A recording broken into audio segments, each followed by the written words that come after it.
Assalamualaikum warahmatullahi wabarakatuh. Salam sejahtera untuk bagi kita semua. Perkenalkan, nama saya Linda, NIM 01190090 tingkat 2B, Prodi D3 Keperawatan Akperkesdam 2 Sriwijaya. Baiklah, di sini saya akan melakukan video tentang penjelasan ilmu antropologi. Sebelumnya, mari kita simak video ini ya. Sederajatan, baik secara individual maupun secara kebudayaan.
Antropologi merupakan berasal dari bahasa Yunani, yaitu dari kata anthropos yang artinya manusia, dan sedangkan kata logos itu artinya ilmu.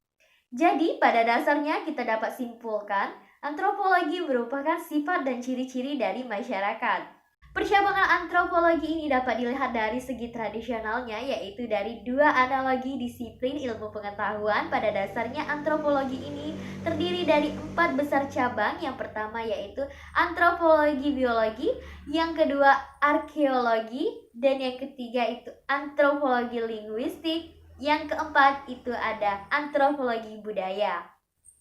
Tujuan antropologi yaitu tujuan akademikal untuk mencapai pengertian tentang mengenai manusia pada umumnya dengan mempelajari dengan aneka warna, bentuk fisik, serta kebudayaannya. Bisa dikatakan jadi tujuan praktisnya yaitu sebagai untuk mencapai manusia dalam suku, ras, dan kebudayaan, serta bisa untuk membangun kebudayaan dalam suku tersebut. Nah, kali ini aku mau menjawab pertanyaan kalian. Ada berapa fase ya? Dan kapan saja itu ya? Langsung saja yuk, kita bahas fase-fase perkembangan ilmu antropologi.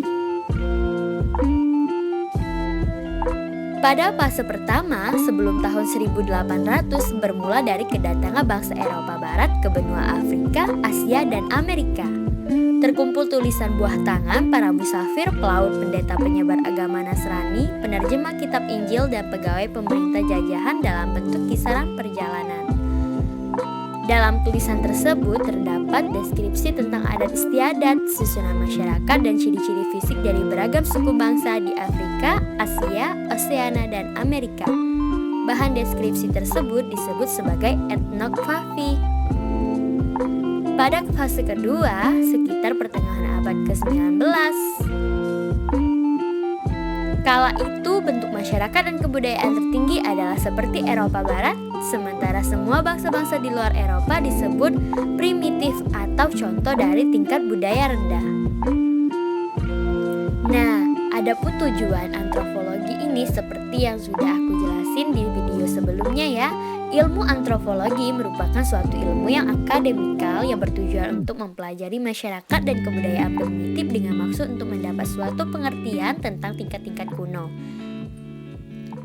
Nah, di fase kedua munculnya karangan sekitar tahun 1860 yang mengklarifikasi bahan tentang beragam kebudayaan di seluruh dunia ke dalam tingkat-tingkat evolusi tertentu. Guna mengetahui penyebaran manusia dan budayanya, maka timbullah ilmu antropologi. Yang ketiga, fase ketiga permulaan abad ke-20. Fase ini terjadi pada masa kolonialisme yang mana Eropa berhasil menjajah daerah-daerah di luar Eropa dan ilmu antropologi digunakan untuk mempelajari bangsa-bangsa jajahan Eropa. Pada masa ketiga ini, ilmu antropologi menjadi suatu ilmu yang praktis dengan tujuan mempelajari masyarakat dan kebudayaan suku-suku bangsa di luar Eropa guna kepentingan pemerintah kolonial dan guna mendapat suatu pengertian tentang masyarakat. Nah, yang terakhir fase keempat, yaitu setelah tahun 1930-an. Di penjelasan ini, sasaran penelitiannya tidak lagi hanya pada suku-suku bangsa primitif yang tinggal di luar Eropa saja, tetapi juga kepada suku-suku di daerah pedesaan Eropa dan pada beberapa penduduk kota kecil di Amerika Serikat.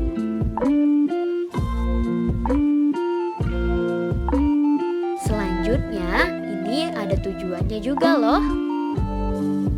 Tujuan akademisnya adalah untuk mencapai pengertian tentang manusia pada umumnya dengan mempelajari keragaman bentuk fisiknya, masyarakat, serta kebudayaan.